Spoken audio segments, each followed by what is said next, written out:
Hi, welcome to this Introduction to MatchMover tutorial.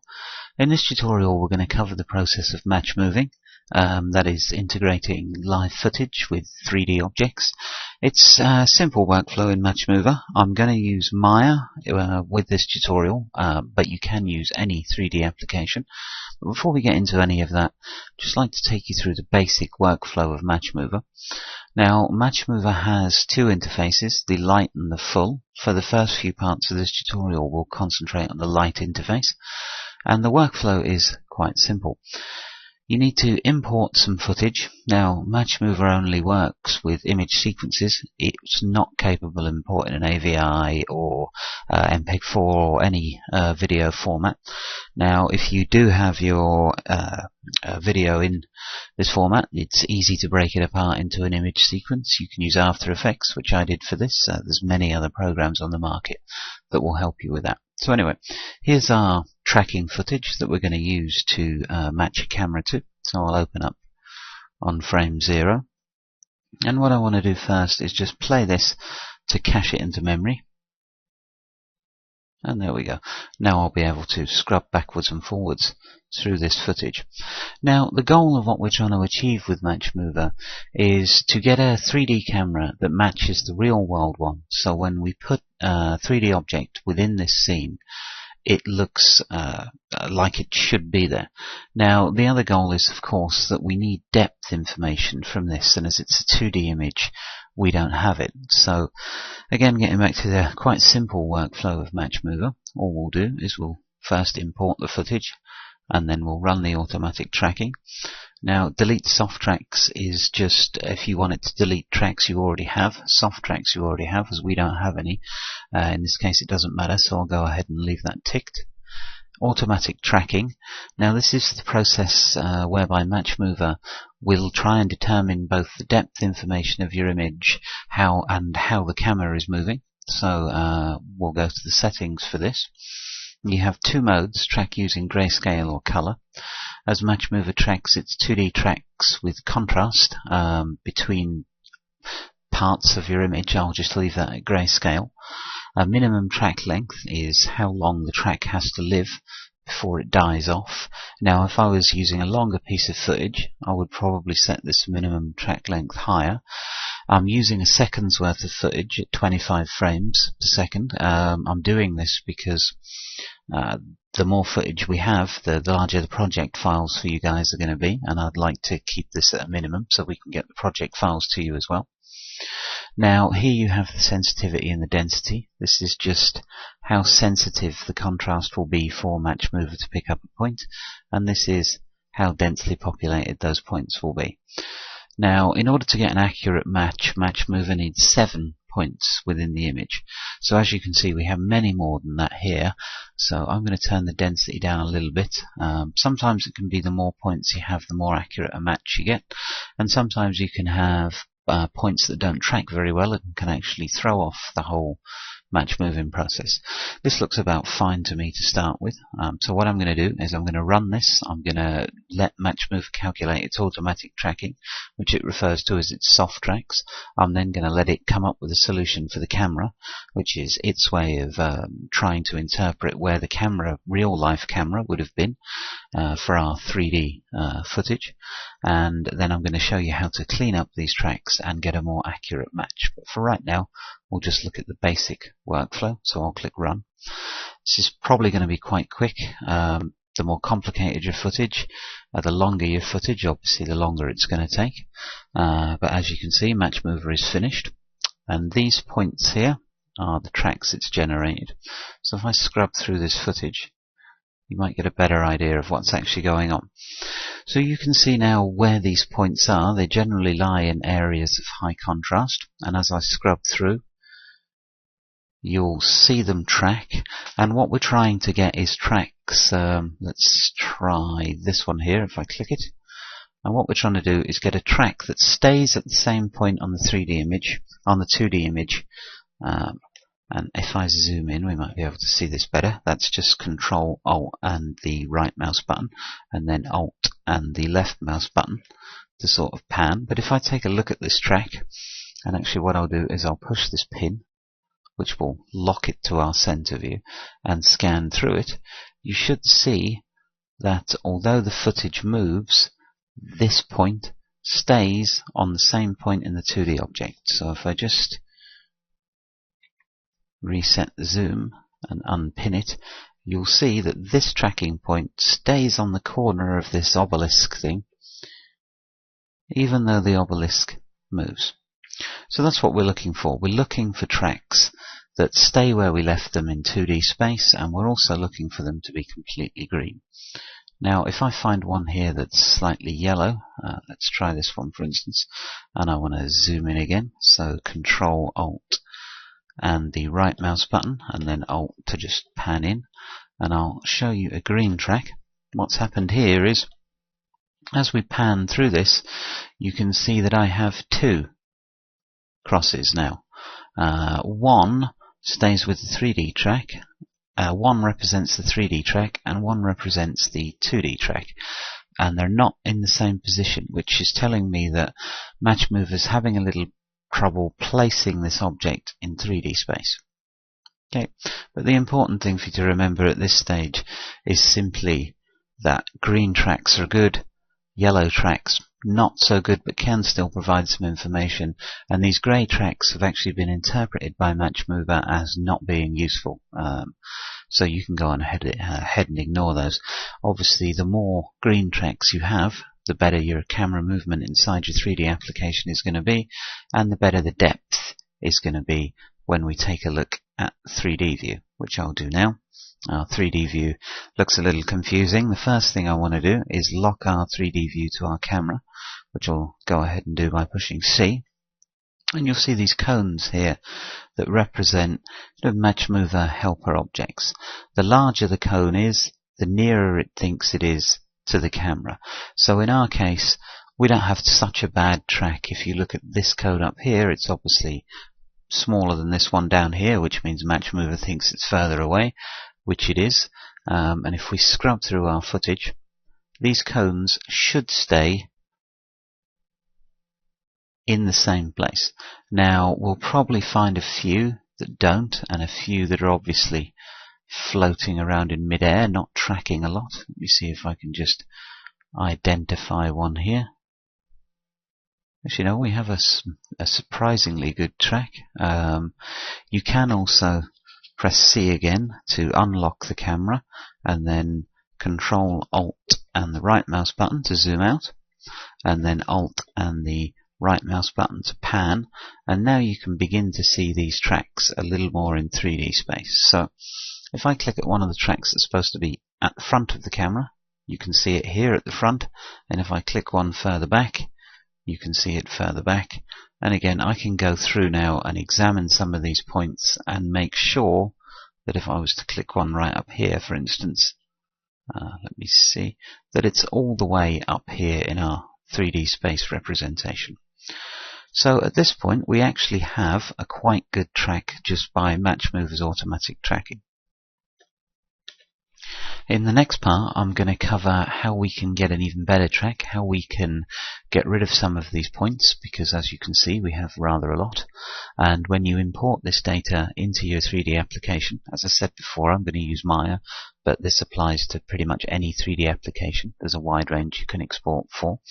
What you're going to want is, you're not going to want thousands of tracks in there. It's going to be too much data to deal with, and probably you don't actually need to track this point in 3D space unless you want to put something there.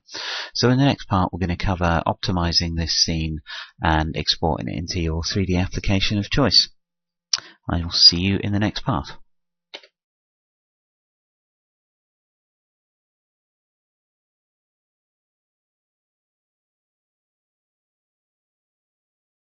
Welcome back to the second part of this MatchMover tutorial. In this part, we're going to cover the process of cleaning up our track data, getting a more accurate match, and also exporting this into a 3D application. So what I'm going to do before we start cleaning up or anything, I'm going to just quickly save this for 3D, Maya in this case, and I'm going to open it up and we can take a look at what we've got. So again, going back to MatchMover's basic workflow, at its most simplest, it's import your track, calculate your automatic tracking, and then export. So when I push this, I'll get the export dialog up.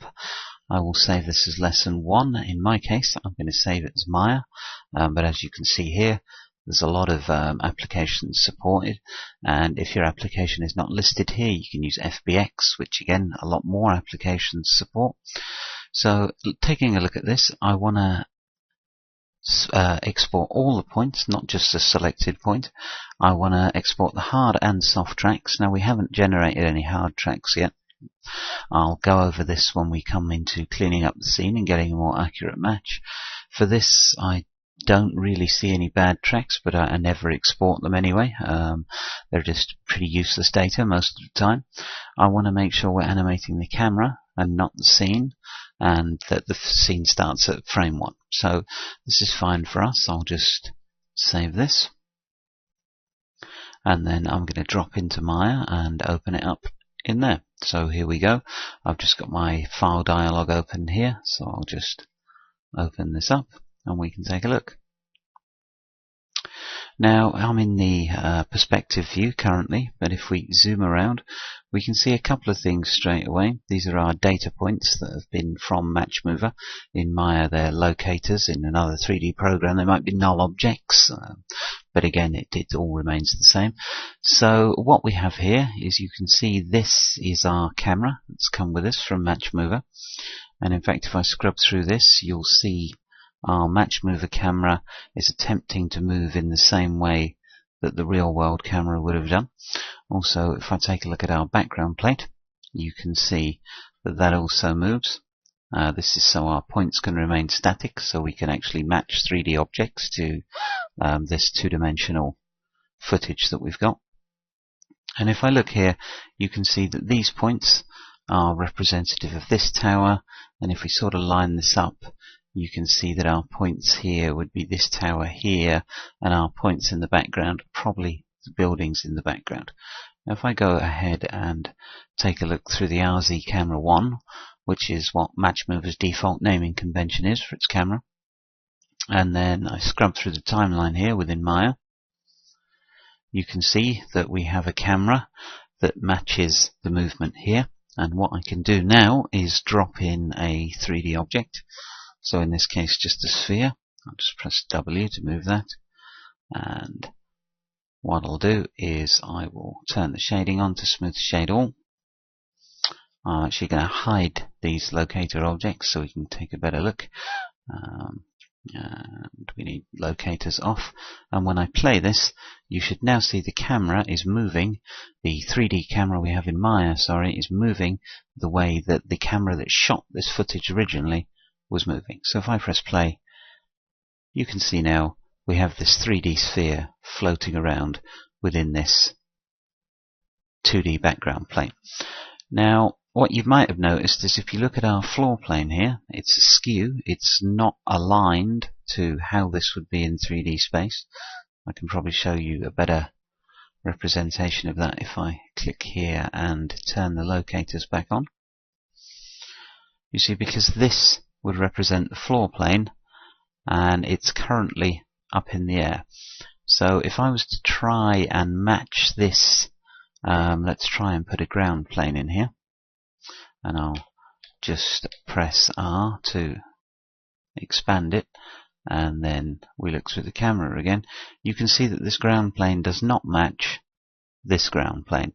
Now there's a couple of ways to overcome this.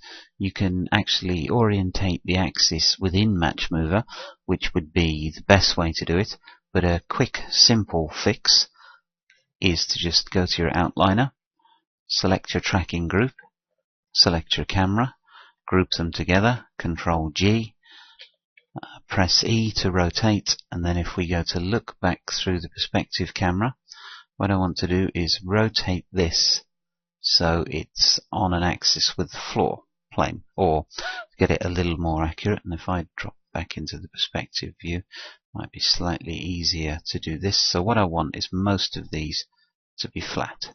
So I'll just like so. And then when we look through, we've got what would be more of a ground plane that we can start to put things off and have shadows generated on it and whatnot. So the quick way, I say, is to tilt the camera. the proper way is to actually align it in MatchMover so MatchMover knows where the axes are for 3D. But before we do that, I'd just like to drop back in MatchMover and get a more accurate track and clean up some of this point data so we don't have so many things to work with. Okay, we're back in MatchMover, and the first thing we're going to do is clean up some of these points. So an easy way to do this is to go up to 2D tracking, hit the Clean Assistant, and what we want to do is, as I said before, MatchMover needs approximately 7 points to get a match, but 7 is the minimum and we don't want to go with that. So in our case, I think I'm going to use 25 tracks. You can use more or less depending on what you need. I'm going to keep tracks that have a lifespan of at least 25 frames. So I think that any track that lives for our entire footage will be a pretty good track. Now here you can keep points with a residual lower than 1. This is points with a quality base lower than 1. I'm not going to need this in this example. And keep hard tracks. I haven't generated any hard tracks as yet, so I'm good to go. So I'll go ahead and hit OK. It'll take some time to calculate, and you can immediately see that we've lost a few points here. If I flip into 3D and push C, you can see our points in 3D. Of course, we've lost some corresponding points. Now, the nice thing about this is I've got rid of a few tracks that perhaps weren't of such good quality. So if I go up to 3D tracking now and solve for camera, I get a slightly more accurate track. You can see these have shrunk a bit, maybe a bit too much. This one's smaller, and these are so tiny they've almost disappeared. Now, I think these ones near the front of the camera, so if we unlock from the camera and just pan around a bit, could probably stand to be a little larger. I'm not quite happy with the distribution of these. I think we can get a more accurate track than this. So if I jump back into the 2D view, what I'd like to do is now assign some hard tracks. MatchMover will give more priority to tracks you assign than it assigns automatically. So what I want to do is get some hard tracks in the foreground here, some in the midground, and a few in the background maybe. So there's two ways I can do this. I can select a soft track, this one here, that's all green. So I know it's probably a fairly good track if I just scrub through the footage to make sure it stays on the corner of that building. Okay, that is a fairly good track for the background there. I'll just go into 3D, press C to lock the camera, and okay, it actually knows it's so far in the distance that I can't even see a locator on it. So it's got the fact that it is far away, so I'm liking this track. Now I'll turn the MatchMover interface from light to full, which will give us some more options to play with. I'll select the track and tell MatchMover to make it a hard track. Now, hard tracks are put in manually. You can also use the automatic ones and tell them it's a hard track, and this will tell MatchMover that you believe that this is a good track, so when it retracks it will give that one particular track a higher priority than any of its soft tracks. So I have one hard track in the distance. What I'd like to do now is get one right in the foreground. So to do that, you can either go to 2D tracking and hit New Track, or you can select New Track here. So I'd like my new track in the foreground here. I'm going to try and put it in an area of fairly high contrast. So I'll put it here, for instance. And you can see as I move around here, this space will change in that zoomed in view. So let's, there's a nice black spot there. So I'll try and put my track there. And then two ways to do this. You can run the automatic track forwards for just this track, or you can hit F3 on the keyboard. I'm going to punch F3. If you use MatchMover a lot, you'll be hitting F3 a lot, so we'll hit that as a track. And you can see here that my track data is green, yellow, yellow, green, yellow. So it's maybe not the best hard track I could have, so I'm going to delete that. And I'm going to try this again at a slightly different point. Let's try it here. Hit F3. And this is more green, tiny bits of yellow, but for the intents and purposes of this tutorial, that should cover it. I'm just going to zoom in and make sure it stays where it should. So again, we'll pin it. and we'll... Okay, yeah, that's fine. It has some problems with its 3D track, but their points are so close that this track is good enough for us. So I'm just going to flip back to the 2D view. So as you can see, all of these soft tracks are crosses, and our hard track is a cross with a circle around it. Now we have two. We have one in the background and one in the foreground. I flip to the 2D view, lock to camera. As I said, I'd like these cones to be bigger.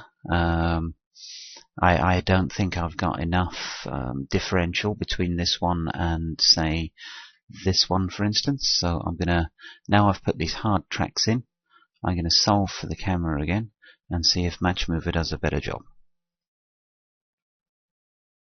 Okay, as you can see, these jumped up in size a bit, which is exactly what I was looking for.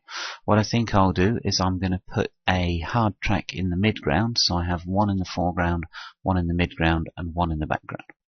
So I will now go again to add new track, and I'm going to try and track this point. It must be said you can only put tracks in the 2D view, not the 3D view. So I'm going to try and track this. Punch F3 to track forwards. And this is not a good track. If we look down here, we've got red in our track. It means MatchMover is having a problem distinguishing the 2D and 3D tracking information. So I'm going to go back down here and maybe try and select a point of higher contrast. And there we go, that's pretty good. So back into the 3D view, so press C again to lock the camera so we can see our helper objects. Up to 3D scene, and up to 3D tracking, and solve for camera. Okay, some of these got slightly bigger, it's difficult to see, but again, if we unlock from camera and press Control Alt and the right mouse button to zoom out a bit, and then Alt and the right mouse button to pan around, I can see here that my tracking information I think got a bit better. So if we start to click points that correspond with this, we can see that it thinks this one is that far away. And again, there is a little trial and error here. I'm going to flick back to our 2D view. So by putting more hard tracks in and cleaning your scene up, you can get better tracking data. There's another reason to put hard tracks in. If, for instance, I was to say want to place a lamppost at this specific location in the scene, when I export this to my 3D package, then obviously it'd be very helpful if I had an exact locator here. So let's go ahead and put a locator in here. Well, I'm going to click New Track. I'm going to find an area of highish contrast. Let's try this, and thumb F3 on the keyboard to track that. Okay, it's not the best track. I'm going to try and place another one, maybe in an area of higher contrast, like here, for instance. Okay, and I've got a better track. It's still not the best track you can get, but rather than me experimenting here for half an hour, I'll show you the basic principle and let you experiment more when you're doing your own tracking. Okay, and I think that's probably good enough for my purposes. Now what I'm going to do is select this, and at the moment it's called track 5. I'm going to call this just my track. So when I get this back into Maya or another application, I can actually use this one point in space to place a 3D object there in our frame. And in fact, what I'll do now is I'll export this scene, bring it back into Maya, and show you how to place your 3D object on this tracking point. So first thing, again, I'll need to export. I don't want the bad tracks. I want all the tracks. I don't want the bad tracks. I want to export both the hard and soft tracks, and I want to make sure that I am animating the camera. So again, I'll just call this lesson 2. And now I'm going to drop into Maya, and we will place a 3D object on this particular point in the image and see how well our tracking has actually worked. So I'm back in Maya, and I'm just going to open the file we saved from MatchMover.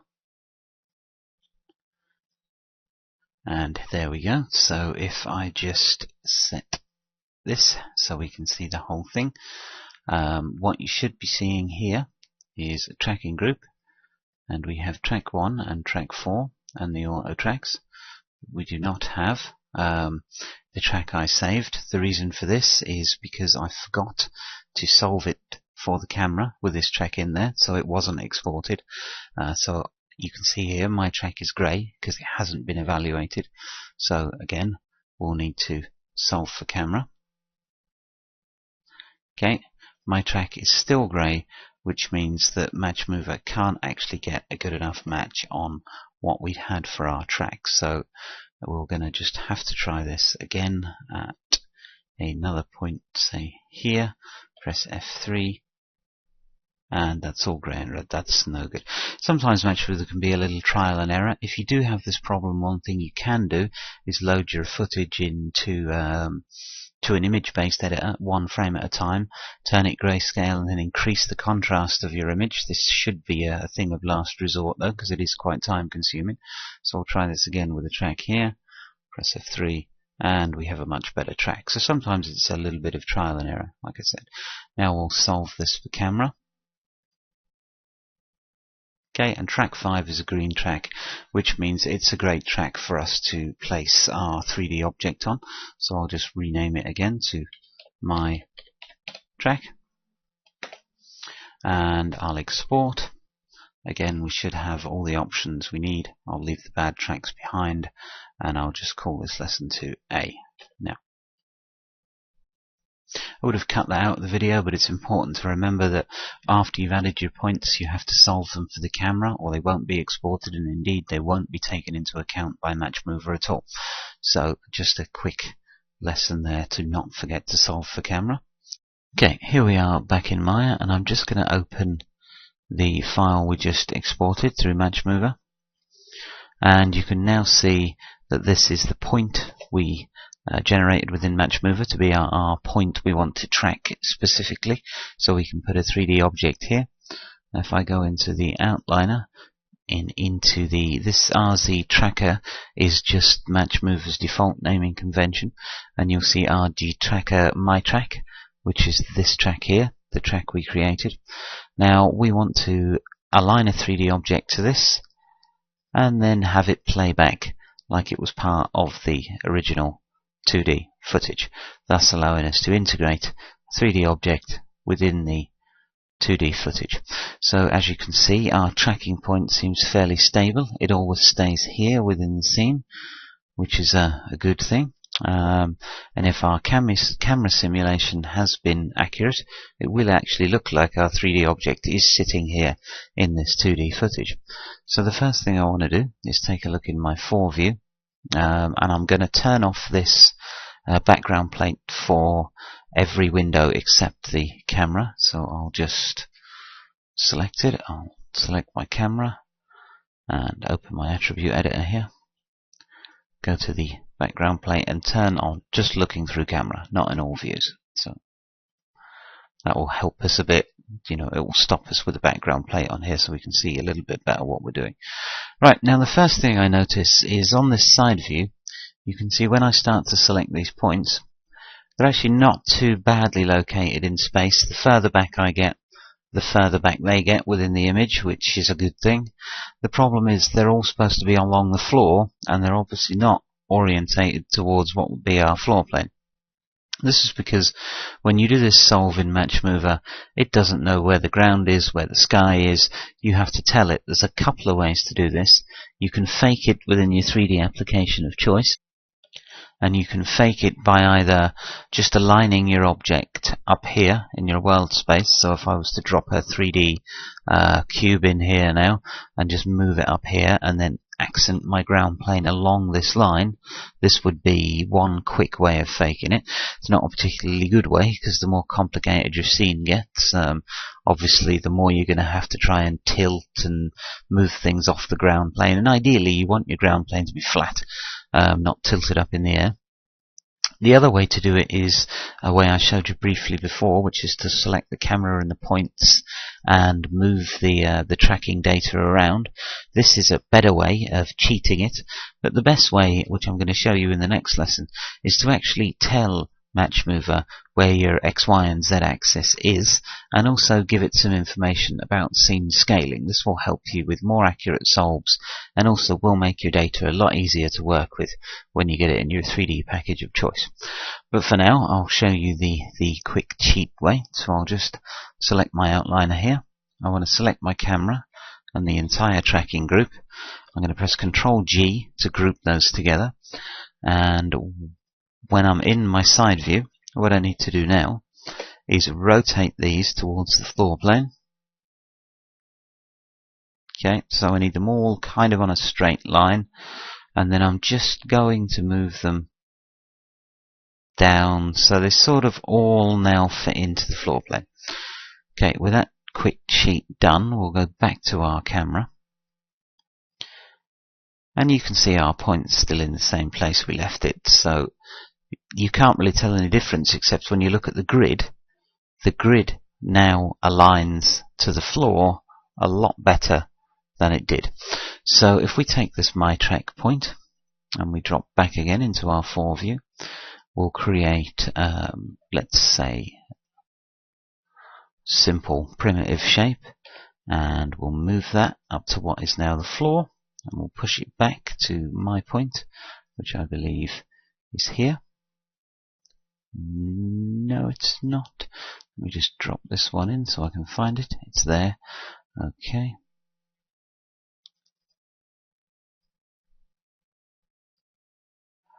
So this object has now been placed on top our tracker. So if all has gone according to plan, there's our tracker, there's our object.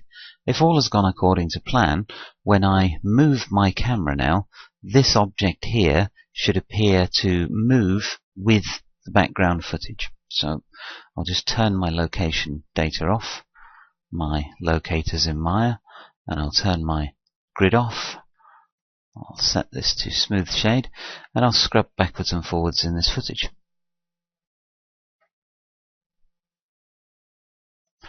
And there we go. Our box here sits on the floor in the 2D footage, and the camera matches the movement with our 3D and 2D footage. Now obviously this doesn't look like it's sitting on the floor perfectly, and most of that to do with the fact that there's no shadows coming off it. We'll address some simple compositing techniques in the next tutorial, along with how to orientate your world axis and get your tracking data even more accurate.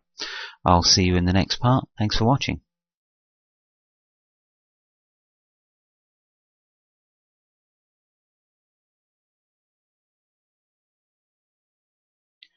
Hi, welcome back to the third part of our MatchMover tutorial series. In this part I'm going to cover the basics of coordinates within MatchMover itself. If you remember last time in the previous lesson we exported our MatchMover data into Maya. It could have been any application, we just used Maya in this instance. And what happened was our world axis was on a kilter. It didn't really match up. And now I can show you what I mean. Here, if I drop into the 3D view and press C to lock onto the camera, you can see here by our grid that although we got our tracking nodes in place, and they're all fairly good, this is not a bad track, it's accurate enough for our purposes, but the floor does not really look like it's aligned to our floor plane here. Now, in the previous lesson, we cheated this by tilting the camera and the tracking data within the application. There is a better way to do it, and that's to actually align your scene within MatchMover by telling it where your axes are. So you need to tell it your x-axis, your y-axis, and a sort of scene scaling as well. Because depending on your application of choice, when you export this tracking data back into Maya, as far as, or any 3D application, as far as MatchMover is concerned at the moment, these 2 points here, for instance, could be 100 miles apart. And this could cause you quite a lot of problems when it comes to scaling of your objects within your scene later on. So what we're going to do now is tell MatchMover approximately where the ground plane is, what the world coordinates are, and kind of the scene scale. Now, depending on whether you've taken your own footage, if you have accurate measurements, this would be the best thing. If not, you're going to have to kind of guesstimate. In this particular instance, I'm going to guesstimate. I would say the base of this is about 1 meter wide. So we're going to go from there, and you can of course tweak this, and as I said, more accurate your measurements, the better your match moving is going to be. But for now, we're just going to wing it. So I'm going to drop back into the 2D view, and the first thing you'll notice is I've got a couple of hard data points in here.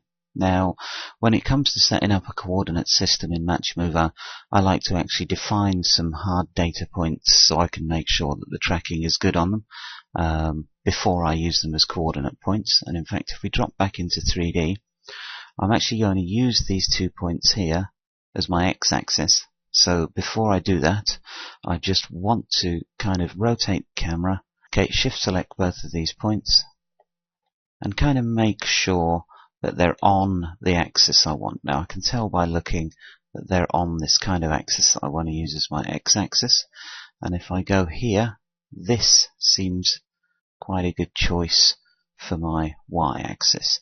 So press C again to lock on the camera, and we'll add a basic coordinate system. So if you're in your full view, you can go here, new coordinate system, so we'll just click that, and you'll see what you've got is you have a label for your coordinates. This is just what you're going to call it.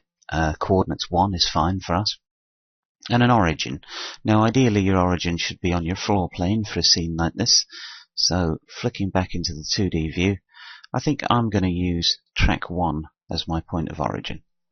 So scroll down and select track 1. Now I know track 1's a good track. I can see it here. It's pretty much all green. It's a hard track that I've put down precisely for this purpose. So this will be just fine, I would think, but we'll see in a little while when we solve this again for the camera and take a look at the coordinates system in the 3D view. So now I want a distance.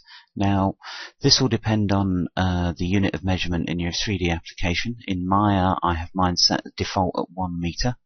So I'm going to say the distance from the origin, which is track 1, to the distance to track 2 is 1 meter. So I'm just going to set this as 1 meter. And then I'm going to set it from track 1 to track 2. Now the next thing I want to have is a x-axis. So I'm going to have these 2 points again as my x-axis. So first things first is you can go from origin through 2 points or normal to 3 points. Now as I'm using my origin point here, I will just go from origin, which is here, to track 2. And we'll just select down the bottom here, track 2. Also I need to give it a second axis, which is my y-axis, which will be this one. So I need to go from track 2 to auto track 56. I didn't bother to set a hard track for this because it was quite a good track point anyway. So through 2 points this time, and from track 2 to auto 56. Okay, just check that. So I have my distance of 1 meter between track 1 and 2. Track 1 is my origin. My y-axis is through 2 points, this one and this one. And my x-axis is from the origin, which is here, to track 2. So if I apply a coordinate system now, we'll see it's given me no errors. Occasionally it will throw up an error telling you it can't use the coordinates you specified. This is generally because you're trying to use a track point that hasn't been solved in 3D space. So if we go now into our 3D view and click on C to lock it to the camera, and I'll just hide these points so we can get a better look. So hide 3D tracks, and you can see now that our floor plane is a little bit more orientated to our world space and our axes are set up correctly.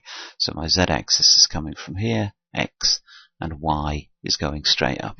So that's basically a coordinate system in MatchMover. If we want to take a look at how that will interact, what I can do is go up to 3D scene, new primitive. I'll just use a pyramid.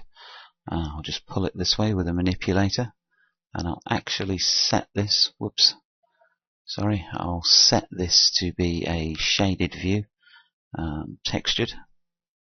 Okay, and now we can get a look at this pyramid as it moves around in the MatchMover scene, and this is going to give us much more accurate alignment in the world space than if we just have imported this into our 3D application and cheated. What I'm going to do now is just go up to 3D tracking and solve for camera again. Okay, so here we go, and I'll bring back my data points. Oops. So there we have our 3D tracks. I can press C to get off the lock to camera and have a look round. And there we go. So now if I zoom out, which is Control Alt and the right mouse button, you'll see that the things that were supposed to be along our floor are actually along our floor plane. And C to lock onto camera. And there we go. So that's basic coordinate systems in MatchMover. Now I did this extremely fast, and MatchMover can be more of an art than a science. So if you're actually doing this for production, you would probably spend a lot more time picking much better points to set up your coordinate system. But even this fast way of just dropping in a coordinate system, when we export this to Maya in a moment, this will give us much better orientation on our world space. So in the next part, I'm going to take you through some basic compositing in Maya, just to sort of connect your object to the ground plane and get your scenes sort of integrated more than we had before in the previous lesson. So I hope you found that interesting. Thanks for watching, and I will see you in the next part.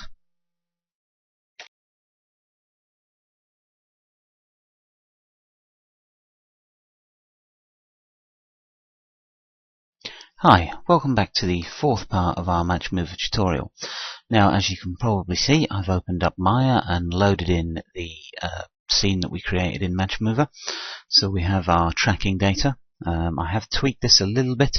I've put in a couple of extra hard tracks, one here and one here and one here. I'll make this scene file available to you, but basically it's exactly the same as we finished at the end of lesson 3. So if I just bring up a larger look at our camera view here, when I pan through again, you'll see that my ground plane is now accented towards the ground where it should be. This is because we'd set up the coordinate system in MatchMover, which will make our life a lot easier for this tutorial. So the first thing I want to do is actually integrate a 3D object into this scene and make it look like it's really there. Now before we dropped in a simple primitive object, I'm also going to use another simple primitive object, but we're going to actually kind of integrate it a bit more, because before when we put one in, it looked like it was sort of floating above the floor, and although the camera tracking made it look like it was in the scene, it could have been a lot better, which is what I'm going to show you now. Now, I'm going to use a simple primitive object for this, as I've said. You could use anything from a car, a house, another one of these decorative lampposts, but at the moment I want to concentrate on matching lighting and matching shadows within Maya. So I'm not going to bring in a fancy object, because this would just be a bit of a distraction from what we're actually trying to achieve, which is simply matching a shadow and matching the lighting in this scene with our 3D object. So the first thing I'm going to do is pick a point in space somewhere that I want my object to be fastened to, or that I think is suitable for my object. So this one seems okay. It's a fairly good track, it's stuck there. So the first thing I will do is open my outliner, find that it's one of my automatic tracks, and you can see here these are the hard tracks that I've put in. And it's automatic track 113, so I'm just going to replace that and call it my track, so I can find it again easily if I need to. Right, now flick into your 4 view, and I want to put an object here, something that might resemble, say, a very simple lamppost. So I'm going to use a polygon cylinder, which, as I say, I know is not as exciting as maybe dropping a car in there or something else, but we're here to demonstrate the principle of how this works without getting too carried away and too much extraneous information. So I'll just resize this at the moment, push R to scale, and I will get something that might be about lamppost size. Let's flick here to our camera, and that's a little big, so just scale this down a bit and down a bit and make sure it's over my tracking point. Is this up in the air? Whoops, I should move the tracking point and not the primitive object. Okay, just accent this along the floor plane here. Okay, now when we flick back into this view, I'm going to hide our locators. So go down to locators and turn them off, and just have a scrub backwards and forwards. Okay, that's nicely sitting in the scene there. I'm actually going to make it a little thinner and a little longer, so just bear with me a second.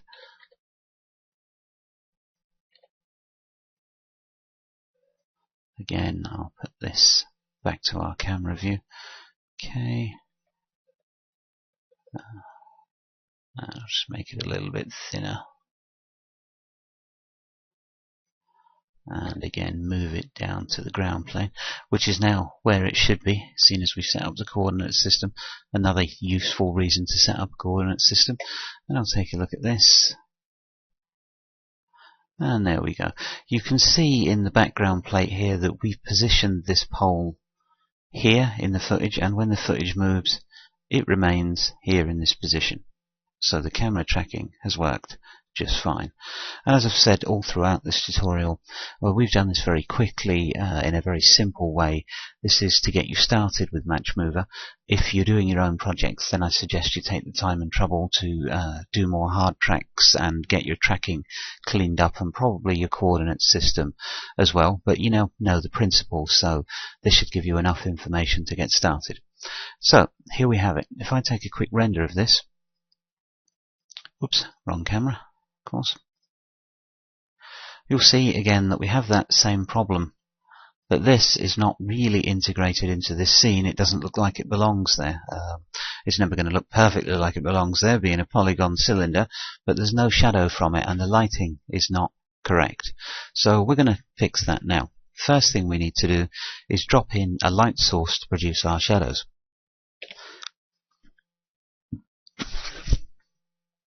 So I'm going to go up to Create, Lights, Spotlight, and I'm going to flick into my 4 view for a better spotlight placement.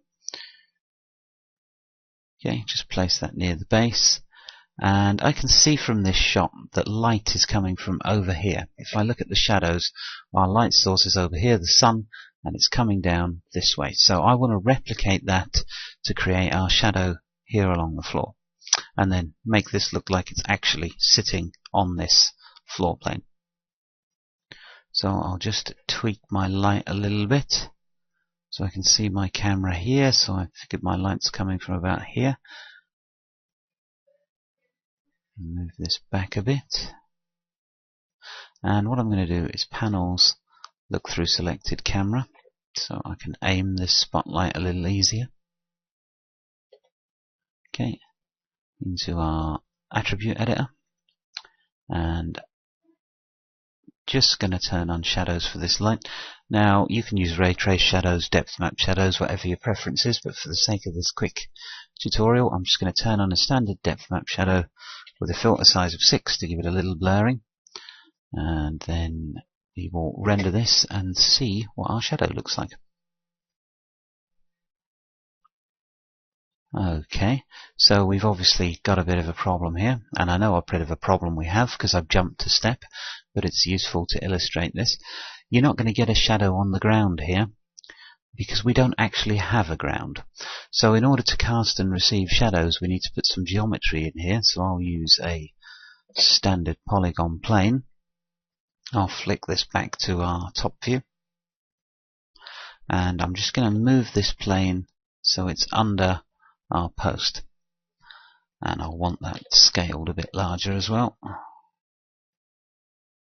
So basically I'm putting this plane where the shadow would fall in this image, and we can do with a bit more.